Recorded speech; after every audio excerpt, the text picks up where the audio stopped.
সকালের নাস্তায়, বাচ্চাদের টিফিনে, সন্ধ্যার নাস্তায় যে কোনো সময়ই এই খাবারটা কিন্তু ভালো লাগবে।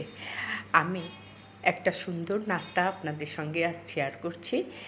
খুবই সহজভাবে ঘরে থাকা সামান্য কিছু দিয়েই কিন্তু আপনারা এই নাস্তাটা তৈরি করতে পারেন। দেখতে পাচ্ছেন আমি এগুলো টিকিয়াটা ভেজে নিচ্ছি। আপনাদের ঘরে যদি বেঁচে থাকা মাংস থাকে সেটা দিয়েও কিন্তু একটু ছোলার ডাল দিয়ে হাতে মেখেই এই টিকিয়াটা তৈরি করে নিতে পারবেন।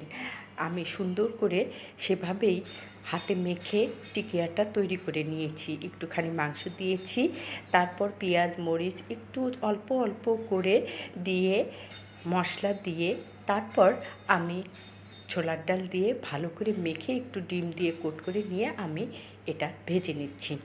দেখতেই পাচ্ছেন আমার টিকিয়াটা কি সুন্দর হয়েছে, খেতে দারুণ মজা হয়েছিল। যা হোক, এরপর আমি পাউরুটিটা সেঁকে নেব। আসলে পাউরুটিটা ছেঁকে খাওয়াই উচিত। আমরা যতই একদম বাজার থেকে টাটকা পাউরুটি আনি না কেন, পাউরুটিটা সবসময় আপনারা চেষ্টা করবেন একটু ছেঁকে নিতে।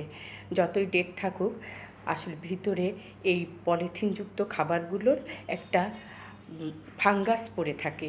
সেই ফাঙ্গাসটা আমাদের চোখে দেখা যায় না, কিন্তু একটু ছেঁকে নিলে সেটা ঠিক হয়। যা হোক, পাউরুটিটা আমি ছেঁকে নিয়ে এবার দেখতেই পাচ্ছেন আমি এটার উপরে মেয়োনিজ দিয়ে দিচ্ছি। এই মেয়োনিজটাও কিন্তু আমি নিজের হাতেই তৈরি করেছি। আমি একদম সেদ্ধ করা ডিম দিয়ে মেয়োনিজটা তৈরি করেছি। এটার ভিডিওটাও আমি দিয়েছি, আপনারা চাইলে দেখে নিতে পারেন। এরপর দিয়ে দিলাম শসা, তারপর ডিম সেদ্ধ করে নিয়েছিলাম।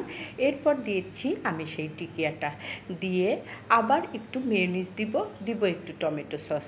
টমেটো সসটাও আমি আমার নিজের হাতে বানিয়েছি, দিয়ে সুন্দর করে ব্যাস হয়ে গেল আমার একটি সুন্দর নাস্তা। আপনারা একবার হলেও এভাবে করে খেয়ে দেখবেন, নিশ্চয়ই করে খেয়েছেন আপনারা। তারপরেও বাচ্চাদের সামনে এভাবে দিলে বাচ্চারা আরও বেশি খুশি হয়। সকলেই ভালো থাকবেন, আমাদের জন্য দোয়া করবেন। আল্লাহ হাফেজ, আসসালামু আলাইকুম।